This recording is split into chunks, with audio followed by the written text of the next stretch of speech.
ಸರ್ಪ ಪಿಬಂತಿ ಪವನಂ ಅಂತಾರೆ. ಹಾವುಗಳು ಗಾಳಿ ಕುಡಿದು ಬದುಕ್ತವಂತೆ. ವಾಯುಭಕ್ಷಾಹ. ಇವರು ಕೊಟ್ಟದ್ದು ಪಿಂಡ. ಇವನ ತಂದೆ ಹಾವಾಗಿ ಹುಟ್ಟಿದ್ದಾನೆ ಅಂತ ತಿಳ್ಕೊಳ್ಳಿ. ಯಾರು ಏನಾಗಿ ಹುಟ್ಟುತ್ತಾರೆ ಹೇಳಿಕ್ ಬರೋದಿಲ್ಲ. ಅವನು ಹಾವಾಗಿ ಹುಟ್ಟಿದ್ದ ಅಂದ್ರೆ ಒಳ್ಳೆ ಉತ್ತಮವಾದ ಅದಕ್ಕೆ ಬೇಕಾಗುವ ಗಾಳಿಯನ್ನೇ ದೇವರು ಅದಕ್ಕೆ ಕೊಟ್ಟಿರ್ತಾನೆ. ಅವರು ಸಿಂಹ ಆಗಿ ಹುಟ್ಟಿದ್ರೆ, ಸಿಂಹ ಇದು ಮಾಂಸಭಕ್ಷಣವನ್ನು ಮಾಡುವ ಪ್ರಾಣಿ, ಅದಕ್ಕೆ ಬೇಕಾದ ಮೃಗದ ಮಾಂಸವೇ ಸಿಕ್ಕಿರತ್ತೆ. ತನ್ನ ಪಾಡಿಗೆ ತಾನು ಆಹಾರವನ್ನು ಸ್ವೀಕಾರ ಮಾಡುತ್ತೆ, ಅದು ಯಾವುದೋ ಮೃಗದ ಮಾಂಸವನ್ನ. ಆದರೆ ಮಕ್ಕಳು ನೀಡಿದ ಪಿಂಡ ಪ್ರದಾನದ ಪುಣ್ಯದಿಂದ ಅವರು ಯಾವ ಯೋನಿಯಲ್ಲಿ ಹುಟ್ಟಿದ್ದಾರೋ ಅದಕ್ಕೆ ತಕ್ಕ ಆಹಾರವನ್ನ ದೇವರು ಅವರಿಗೆ ಮುಟ್ಟಿಸುವ ಮೂಲಕ ಇವನ ಋಣದಿಂದ ಇವನ ಆಹಾರ ಮುಟ್ಟಿಸಿದ ಹಾಗೆ ಆಯ್ತು. ಅದು ಯಾವುದೇ ಕರೆನ್ಸಿ ಇರಬಹುದು.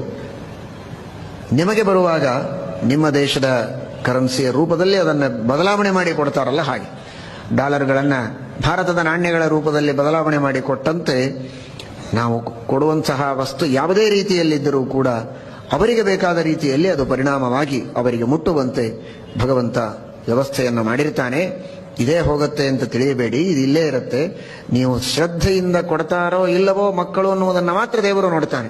ಕೊಟ್ಟಿದ್ದಾರೆ ಅಂತಾದರೆ ಆ ಪುಣ್ಯದಿಂದ ಪರಮಾತ್ಮ ಅವರಿಗೆ ಅನುಗ್ರಹವನ್ನು ಮಾಡುತ್ತಾನೆ. ಅವರಿಗೆ ಅನುಗ್ರಹ ಆದರೆ, ಅವರಿಗೆ ಆಹಾರ ಸಿಕ್ಕರೆ ಇವನಿಗೆ ಋಣ ವಿಮೋಚನೆ ಆಗುತ್ತೆ, ಇವನ ವಂಶಾಭಿವೃದ್ಧಿ